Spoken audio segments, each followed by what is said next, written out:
Suge just ducked his head, and the first bullet went in his head, and the next one's hit him. It was like he was doing a breakdance trying to jump in the back seat or something. For 27 years, the family of Tupac Shakur has been waiting for justice. We are here today to announce the arrest of 60-year-old Dwayne Keefe Davis. Do you feel like Puffy owe you? Yeah, he should. I think he should look out. He look out for everybody else. You know what I'm saying? Some people may get pissed off because I'm going to talk to everybody. I'm not playing. And it's gonna be a crazy summer. It's gonna be fun. Let's dig into how Keefe D's tied up in Tupac's murder. Plus, it looks like Puff Daddy might want to watch his back, because according to Keefe, Tupac's murder is kind of connected to the dude who founded Bad Boy Records. All the info we're spilling here is straight from Keefe D's own interviews and his autobiography. So here's the lowdown. Keefe, or Dwayne Davis, is part of the South Side Compton Crips gang, and back in the early 90s, they were all into the drug scene. He crossed paths with this guy Eric Von Zip Martin, who goes by Zip, and he's from the East Coast. They just call him Zip and his crew. Now, Zip was the one who introduced Keefe to Sean Puffy Combs.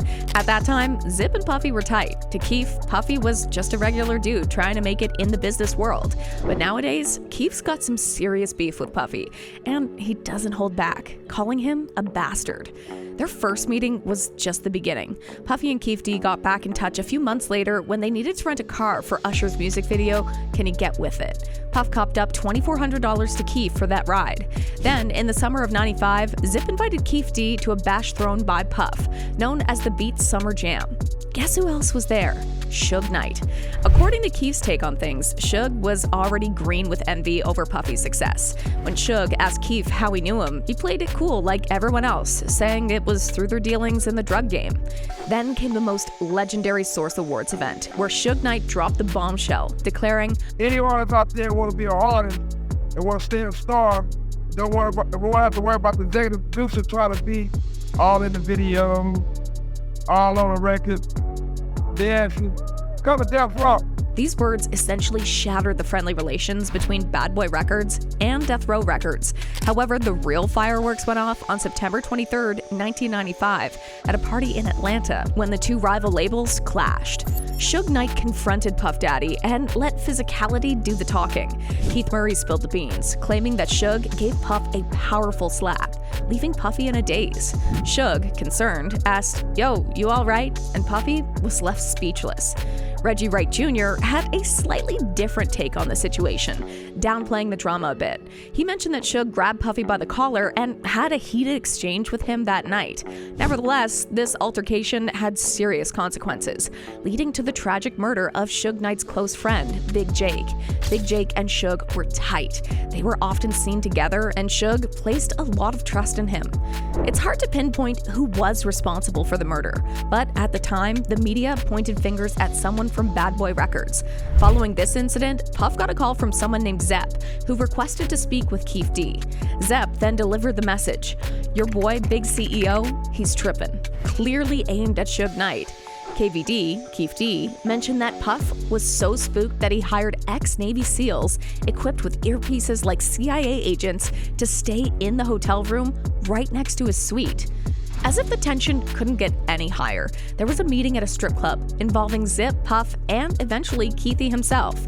This meeting led to The Proposal, where $1 million was allegedly offered for the murder of Suge and Pac, even if it wasn't meant to be taken seriously. KVD remarked, "Wrong. It was floating in here. I'll just say that." Tupac's diss track had Puff Daddy fuming, and KVD had encountered Tupac a few times, finding him seemingly decent. However, during one of the concerts, Tupac had to clarify some lines from the song California Love after a confrontation with Southsiders at the House of Blues on Sunset. One gang member grabbed Tupac by the collar and pressed him against the wall, demanding an explanation for the mention of Long Beach and Rosecrans in the lyrics. Later on, a crucial moment unfolded that eventually led to Tupac's attack on Orlando Anderson. It all started when one of Keefe D's buddies named Victor, a standout high school football player bound for college, was about to bid farewell before leaving for school. Keefe thought they should give him a proper send-off. While Victor was at the mall, he ran into 3 members of the Pirates gang, who were associated with Death Row's crew. The Pirates started beating up Victor at the mall. Coincidentally, members of the Southsiders gang entered the mall, unaware that Victor was part of their crew. When Victor saw his allies arriving, he informed the attackers that the real showdown was about to begin. Victor managed to knock out one of the attackers and grabbed the Death Row Records chain. Their plans for the store visit had to be scrapped, but this skirmish had far-reaching consequences for the rap scene. Fast forward to September 7th, 1996. Keefe D and his crew attended a Mike Tyson match, while Tupac and his crew were also present. After the match, they headed to a pre-arranged meeting spot, waiting for about 15 minutes. Everyone started showing up, except for Keefe's nephew.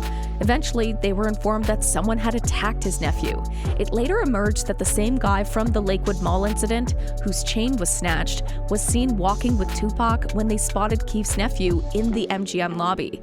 They rushed out of the cafe to find Baby Lane, who was actually Orlando Anderson. When they arrived at the MGM, Suge, Pac, and their entourage had already left. Baby Lane had a slightly injured shoulder, but otherwise, he was okay. When Keefe D, asked him what happened, he explained that the Death Row guys had attacked him. It was a significant blow to his pride that guys from the music industry had roughed up his nephew. Adding fuel to the fire, Puff had already sought help, and Suge had not appreciated the assistance he received in establishing the label. So they decided it was time for payback. Knowing that Suge and Pac were headed to Club 662 while waiting for their cars from the valet, Zip took the opportunity and summoned Keefe D over to his vehicle. As Keefe D approached the driver's side window, he noticed Foxy Brown in the car with Zip. Zip instructed Foxy to step out, motioned for Keefe D to get in, and revealed a hidden compartment containing a black Glock 40. Turning to Keefe D, Zip declared, "It's time to get the money." Keefe D exited the car, held the door open for Foxy Brown to re-enter, closed the door, and they sped off. Initially, Keefe D and his crew waited for them for an hour and a half, but no one showed up. Keefe D decided it was time to move on.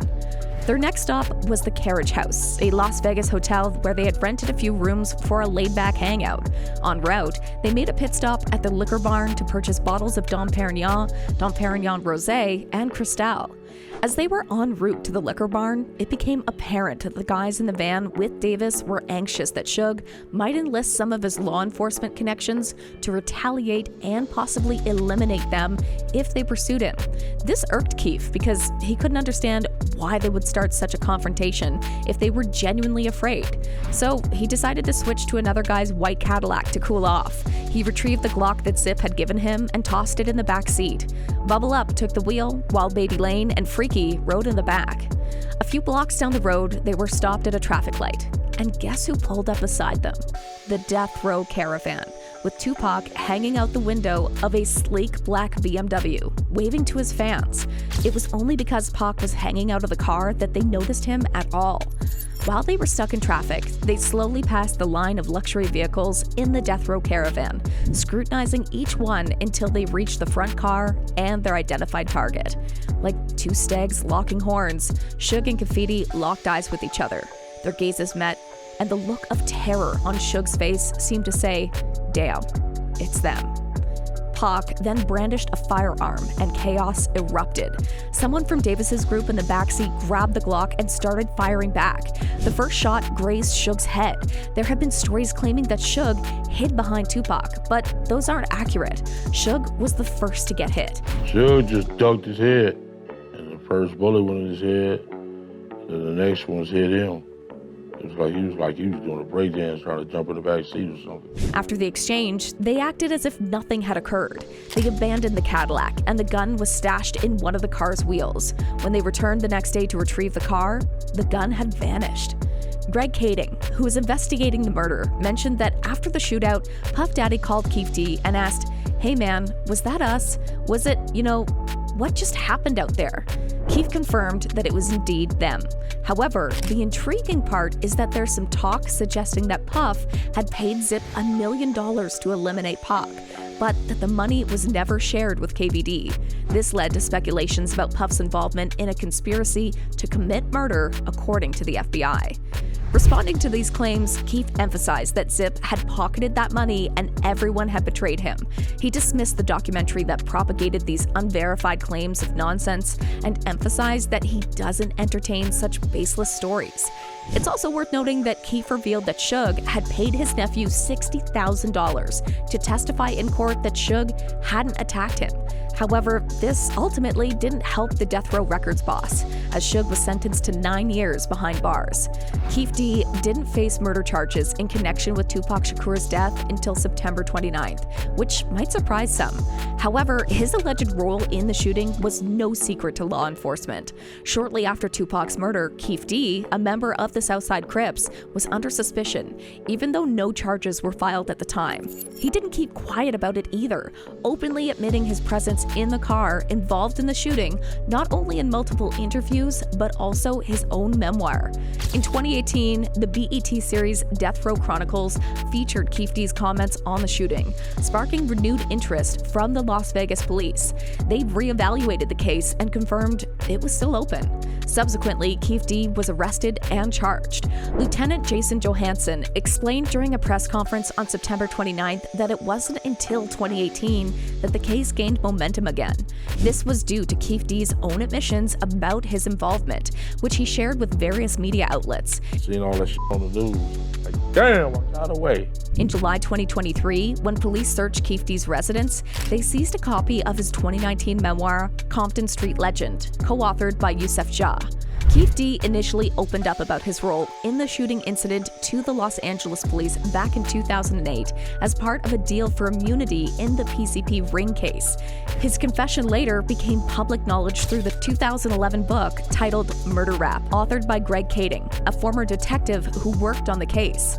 LA Weekly also featured his comments in a cover story, and this revelation served as the basis for the 2018 Netflix series Unsolved, in which Lamar Tate portrayed Keefe D. According to Keefe D, he disclosed to investigators that his nephew, Orlando Baby Lane Anderson, was the one who shot Tupac from the car. He mentioned that he was prepared to retaliate if the car had driven on his side, indicating that he was armed with a Glock .40, concealed in a secret apartment in the armrest. He emphasized that this was a story he never shared with anyone before. Keefe D claimed that Sean Diddy Combs had ordered the hit, allegedly stating, He tells you, seriously, man, I need to get rid of these guys. I mean, he's looking at you in the eyes and like scared.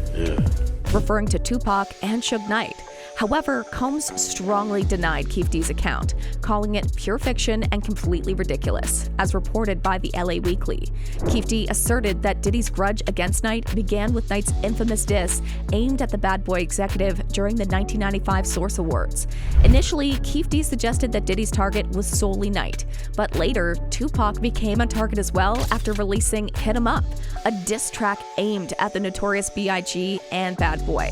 This reportedly infuriated Combs. Do you feel like Puffy owe you? Yeah, he should. I think he should look out. He look out for everybody else. You know what I'm saying?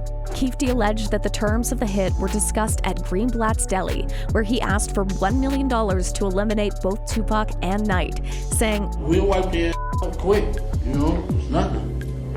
Following Tupac's murder, Keefe D claimed that the South Side Crips never received the alleged $500,000 payment from Diddy. In a separate detail unrelated to the shooting, Keefe D told police that Diddy had used his brown 1964 Chevy in Usher's "Can You Get With It" music video. He stated that that car had suffered some damage during the shoot, and Combs compensated him $2,500 for getting it repainted. Vulture attempted to reach out to Diddy for comment on Keefe D's claims, but did not receive a response. So, what do you think? Comment down below and let us know. If you like this video, click the subscribe button and hit the bell icon to be the first to see my next video. I post updates like this every week, where I uncover the secrets of your favorite celebrities.